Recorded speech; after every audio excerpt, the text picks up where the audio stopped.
আজকে দুপুরের লাঞ্চ হচ্ছে আমার মাম্মামের জন্য।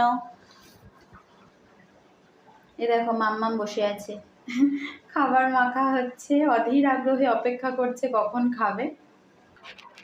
এই যে খাবারটা মেখে দিই।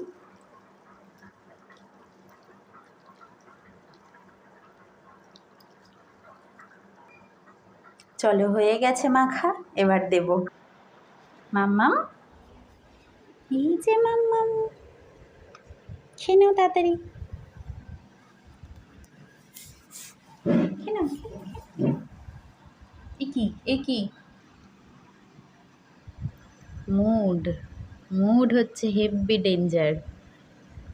মাম্মাম, মাম্মাম, খেয়ে নাও। পিক্সি, খাবে না তুমি? খেয়ে নাও সোনা, খেয়ে নাও। যে ফাইনালি খাওয়া শুরু করলো।